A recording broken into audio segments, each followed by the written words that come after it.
Alors on va parler ici de la transmission du bruit dans un système de ventilation de type D. Alors le bruit, donc avec les problèmes de perte de charge, le bruit est vraiment un des tout gros problèmes dans une installation de ventilation résidentielle. C'est quelque chose qui peut être très très dérangeant, point tel que pas mal d'utilisateurs font tourner le groupe à des vitesses minimales, donc les débits ne sont plus assurés, ou carrément coupe l'installation. Donc je serais tenté de dire que bon, c'est des gens qui vivent dans des habitations avec des isolations très soignées, l'étanchéité, etc.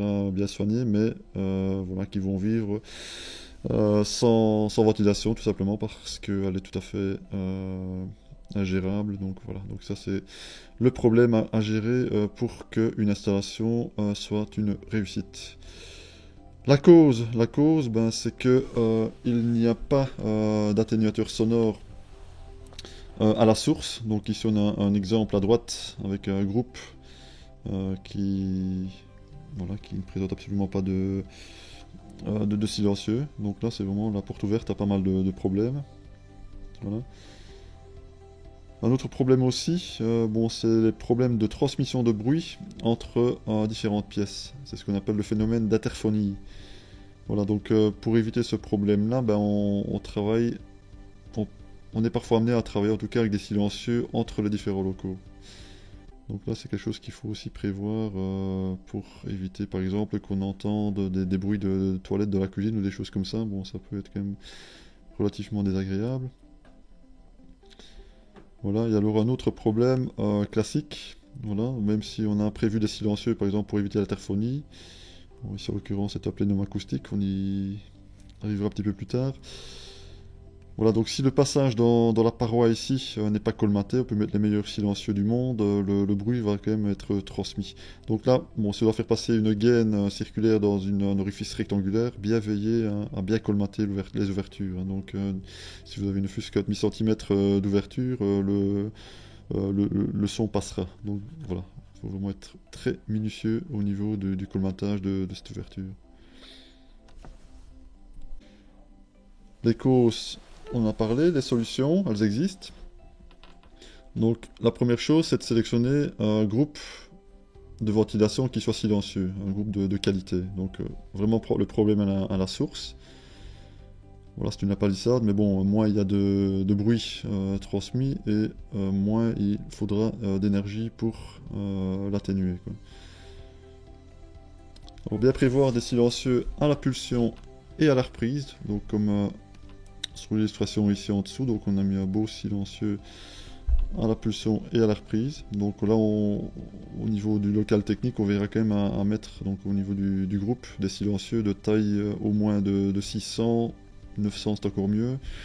Mais bon, un petit silencieux de 300 serait quand même la plupart du temps insuffisant. Prévoir des silencieux pour éviter l'interphonie. Voilà, donc ça c'est important aussi, hein, donc le bruit entre pièces. Alors, une autre possibilité pour éviter l'interphonie ou pour éviter les bruits transmis, c'est de mettre les bouches sur des plénums acoustiques. On va voir tout de suite de quoi on parle ici. Et là, de nouveau, on reprend donc la solution au passage dans les parois. Donc, il faut absolument bien colmater donc, les passages des gaines dans les parois. Donc ici, on a un cas de figure qui est optimal. Donc ici, il n'y aura pas de transmission logiquement. Par l'extérieur de la gaine. Donc là, il suffit parfois d'un demi-centimètre d'ouverture pour qu'il y ait une transmission de bruit importante. Donc là, il faut vraiment veiller à colmater ça de façon tout à fait minutieuse, quoi. Alors les silencieux, donc sur le marché, il y a toutes les marques, il y a toutes les tailles, il y a toutes les qualités. Alors le silencieux le plus classique en sortie de groupe, surtout c'est celui-ci, donc c'est le silencieux cylindrique avec des sorties circulaires. Donc ici on a une fiche technique donc, qui reprend les différents diamètres, qui reprend aussi les différentes longueurs. Donc on a 300 mm, 600 mm, 900 voire même 1200 mm. Donc évidemment plus plus la longueur est importante et plus l'atténuation est importante. Alors on a aussi ici les bandes de fréquences, hein, 63, 125 Hz et puis jusque 8 kHz. Une remarque importante, bon, c'est de savoir quand même que ce sont les plus basses fréquences, les plus dures, les plus difficiles à atténuer. Donc allez, au niveau des hautes fréquences, en général, il n'y a pas trop de soucis. D'ailleurs, certaines personnes n'entendent même plus les fréquences, les hautes fréquences, les 8 kHz ici, par exemple, ne sont pas vraiment la fréquence la plus critique. Donc vraiment travailler ici pour diminuer au maximum ces bruits à basse fréquence. C'est vraiment ce qu'on pourrait traduire comme étant un vrobissement, donc un groupe qui tourne crée un vrobissement qui est vraiment extrêmement gênant. Notamment dans une chambre à coucher, si on entend ça la nuit, ça peut être très très désagréable. Voilà, donc une deuxième possibilité, si on a des problèmes d'encombrement, c'est un silencieux, un coudé. Voilà, donc c'est un silencieux qui offre évidemment beaucoup moins d'encombrement. Il est un petit peu plus cher, mais voilà, parfois c'est une solution à un problème d'encombrement. Et alors ici, on a un silencieux rectangulaire avec sortie circulaire. Donc c'est un silencieux qui a de plus en plus la cote. Voilà, donc au niveau atténuation basse fréquence, il est absolument excellent. Voilà, donc on est ici sur des atténuations quand même très très importantes. Donc voilà, donc l'hôte sonore est quand même très très bien piégé dans ce genre de silencieux. Présente un petit peu plus de perte de charge qu'un silencieux cylindrique, mais en général c'est tout à fait acceptable. Hein. Voilà, donc il propose aussi moins d'encombrement, hein, donc il y a des endroits où ce silencieux passe alors que le cylindrique ne passe pas. Et une chose aussi, vu qu'il atténue nettement mieux qu'un cylindrique, parfois on peut prendre une taille inférieure par rapport à un cylindrique. Si par exemple on avait envisagé de mettre un cylindrique de taille 900, on pourra tout à fait se contenter de mettre par exemple ici un silencieux rectangulaire de taille 500.